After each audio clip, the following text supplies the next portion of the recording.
O Senhor esteja convosco. Ele está no meio de nós. Proclamação do Evangelho de Jesus Cristo segundo Marcos. Glória a vós, Senhor. Naquele tempo, os apóstolos reuniram-se com Jesus e contaram tudo o que haviam feito e ensinado. Ele lhes disse: vinde sozinhos para um lugar deserto e descansai um pouco. Havia de fato tanta gente chegando e saindo que não tinham tempo nem para comer. Então foram sozinhos de barco para um lugar deserto e afastado. Muitos os viram partir e reconheceram que eram eles. Saindo de todas as cidades, correram a pé e chegaram lá antes deles. Ao desembarcar, Jesus viu uma numerosa multidão e teve compaixão, porque eram como ovelhas sem pastor. Começou, pois, a ensinar-lhes muitas coisas. Palavra da salvação. Glória a vós, Senhor.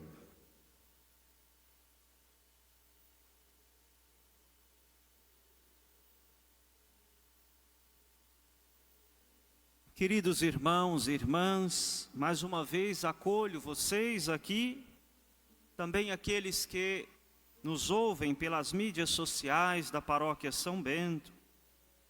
Nos reunimos para celebrar neste domingo o Dia do Senhor, o centro da nossa fé cristã católica, a Eucaristia. Acolho de maneira muito afetuosa as nossas crianças, aqui de maneira tão expressiva nesta igreja. É Jesus que disse: deixai vir a minhas crianças, porque delas são o reino dos céus. Estamos vivendo o 16º domingo do tempo comum, e no evangelho de hoje, que é a continuação do evangelho da semana passada, domingo passado, e se nos lembramos, naquele domingo Jesus envia os apóstolos em missão para pregar o evangelho a todos aqueles que encontrassem pelo caminho, e dando a eles algumas recomendações de não levarem nada pelo caminho. Acredito que nós nos lembramos bem do evangelho do domingo passado. Hoje, o evangelho é a continuação deste domingo. Após terem saído em missão, os apóstolos voltam, regressam ao Senhor, ao Mestre Jesus, e desejam contar a Ele tudo o que eles ouviram, tudo o que eles viram e tudo o que foram capazes de ensinar na sua missão, na sua pregação. Jesus então chama os apóstolos para um lugar à parte, reservado, um lugar deserto, porque certamente eles estavam muito cansados. Diz o texto, não tinham tempo nem sequer para comer. Quando Jesus convoca os apóstolos a um lugar deserto, está convocando não somente a um momento de descanso físico, humano, mas a se retirarem do caos, da agitação, do barulho, a fazerem a experiência que todos nós cristãos devíamos fazer sempre: retirar-nos do caos, da agitação, do barulho, para nos colocarmos a ouvir o que o Senhor tem a nos dizer. A experiência do deserto é, portanto, a experiência de nos recolhermos em Deus, de nos interiorizarmos, de nos silenciarmos. Por isso é recomendável que todos nós façamos, ao menos uma vez ao ano, um retiro espiritual. Pois bem, após este episódio, vão para outro lugar, e as pessoas vindas de todas as partes, sabendo que eles iam para outro lugar, começaram a lhes antecipar e vão andando a pé de diversos lugares porque desejavam encontrar Jesus. As pessoas fizeram e faziam um grande esforço para verem Jesus, para tocarem Jesus, para ouvirem a sua palavra. E mesmo que estando humanamente muito cansados, Jesus, ao desembarcar, ao sair do barco e vendo aquela numerosa multidão que o seguia, teve compaixão deles. E diz o texto, porque eram como ovelhas sem pastor. Então Jesus começa a lhes ensinar muitas coisas. Há 3 verbos que são fundamentais no texto de hoje. Porque toda a liturgia da palavra, primeira leitura, o evangelho deste domingo, fala da figura do pastor. O pastor, na tradição judaica, é aquele que tinha a missão de conduzir o rebanho, de guardar o rebanho, de levar o rebanho para poder pastar em verdes pastagens, e tinha a missão de oferecer ao rebanho de cabras, de ovelhas ou outros, alimento digno, proteção, esconderijo. Jesus associa elementos da sua própria cultura para dizer, ele é por excelência o bom pastor das ovelhas. Como ouvimos na primeira leitura, uma chamada de atenção de Deus onipotente, porque no tempo do profeta Jeremias, haviam muitos maus pastores. Não digo somente aqueles que cuidavam de rebanhos, mas aqui falando daqueles a quem foram confiados a missão de cuidar de almas, de pessoas. Os pastores de almas que deveriam cuidar do povo não estavam cuidando. E Jesus então, e Deus então promete e assegura aquele povo, antes ainda da vinda de Cristo, de que eles seriam conduzidos por um verdadeiro pastor. Com esta expressão, temos a consciência de que houve, durante a história da salvação, a história da humanidade, a história da nossa fé, bons e maus pastores, como no tempo de ontem e nos tempos de hoje. Jesus é, por excelência, o bom pastor e deseja suscitar no meio do povo bons pastores de almas. Mas voltando ao que eu dizia, há 3 verbos que devemos prestar atenção no texto do evangelho de hoje. Por isso vamos tomar o nosso jornalzinho na mão.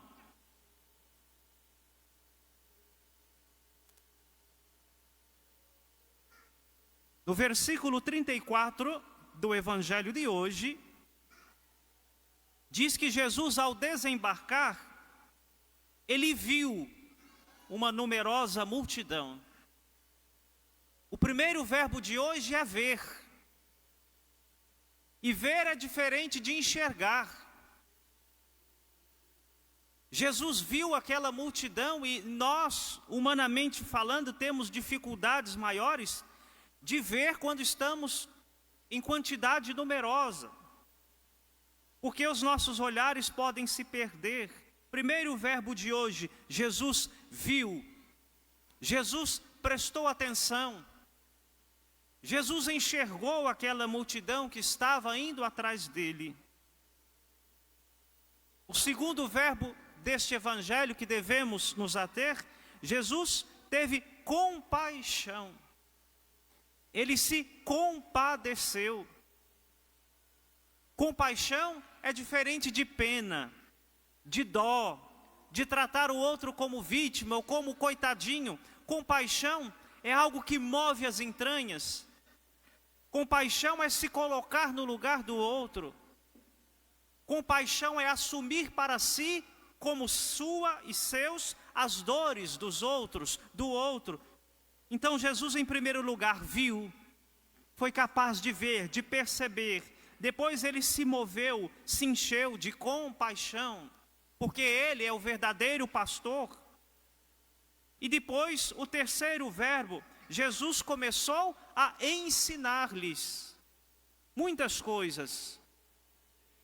Ver, sentir ou se tomar de compaixão e ensinar-lhes o terceiro verbo.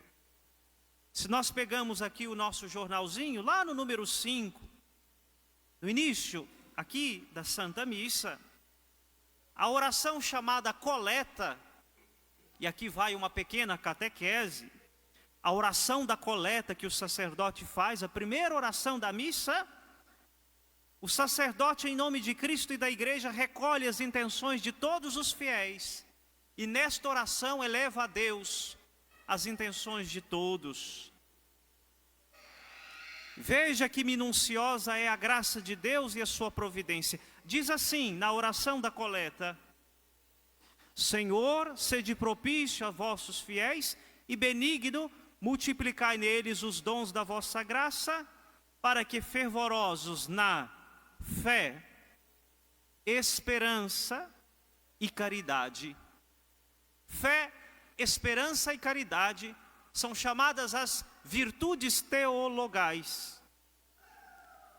Quantas virtudes está aqui na oração da coleta? 3. Quantos são os verbos que o padre acaba de elencar no Evangelho? 3. A fé, que é a convicção, a certeza plena na alma e no coração, mesmo acerca de coisas que nós não podemos ver e tocar, está ligado àquele primeiro movimento de Jesus. Ele viu, ou seja, com a fé ele viu. A esperança, segunda virtude teologal, está também associada àquele segundo verbo, ele teve compaixão. Quem tem esperança é movido também pela compaixão. E a caridade, aqui a virtude teologal caridade quer dizer amor. O amor ágape, o amor de Deus, movido pela caridade, movido pela compaixão, é a mesma coisa. Alguém que tem caridade, a palavra caritas, que quer dizer amor, tem compaixão. E Jesus, então, tendo compaixão do povo, como o bom pastor que é por excelência, ele começou a fazer o quê? A ensinar. Precisamos prestar muita atenção de que talvez o núcleo central da missão de todo pastor de almas seja, antes de tudo, falar e ensinar a verdade. Precisamos prestar muito cuidado, porque temos muitas más influências no nosso meio. Precisamos trazer ao nosso coração essa reflexão. Nós não seguimos outras influências que não sejam Jesus. E quem não estiver agindo em nome de Jesus e apontando o caminho para Ele, não deve ser seguido. Na era dos digitais influencers do nosso tempo, nas eras dos youtubers, eles são muitas vezes formadores de pensamentos, de convicções e de opiniões. E mesmo entre nós católicos, há aqueles que não estão para apresentar, mostrar e revelar a Jesus como mestre, mas querem falar de si mesmos. São Paulo diz: é preciso que eu diminua para que Ele apareça. É preciso que eu desapareça e o Cristo apareça. Afinal, a pregação da igreja é acerca de Jesus, que é por excelência o único e verdadeiro pastor. Há um gesto na Santa Missa que para mim é um dos mais significativos e os convido hoje a prestar atenção. Após a transubstanciação do pão no corpo de Jesus, nosso Senhor, a primeira coisa que o sacerdote faz, se já perceberam, é se ajoelhar. Ele se prostra, adorando o mistério tão grandioso que está diante dele. Aquele humilde, simples e frágil pedaço de pão, agora, pelas palavras da consagração, pela transubstanciação, Já não é pão, é o corpo, o sangue, a alma e a divindade de Jesus, nosso Senhor. Então só resta uma coisa: ajoelhar-se, prostrar-se ante aquele mistério. Ali, quando o sacerdote se ajoelha, ele desaparece e permanece o Cristo. A ação evangelizadora da igreja, a pregação da igreja não é voltada para si. A quem seguimos é Jesus, que teve compaixão. E aqui, repito para terminar, Jesus começou-lhes a ensinar. Ensinar é um gesto de amor, de caridade. Ensinar a verdade. Há de termos muito cuidado com este evangelho açucarado, adocicado que estão pregando e vendendo por aí. Há de termos muito cuidado com esta visão de que Jesus, e de fato é misericordioso, mas Deus exige de nós mudança de vida, conversão.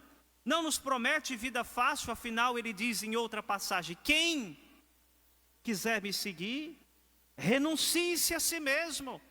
Tome a cruz e venha, e me siga. Podemos pensar que esta multidão que estava como ovelhas errantes, sem pastor, muitas vezes, no tempo nosso e de hoje também, esta multidão é levada para o abismo, por causa das péssimas, das más influências, até daqueles que se dizem pastores de almas. Todos nós, de alguma maneira, exercemos o pastorio. Você, papai e mãe de família, no seu lar, você é um pastor de almas. E tem a responsabilidade de ser bom, de anunciar a Jesus, de viver a Jesus. Ser pastor e pastora de alma significa estar atentos à palavra de Deus, para que em tudo seja cumprido aquilo que Deus deseja de nós. Que assim o seja para sempre. Amém.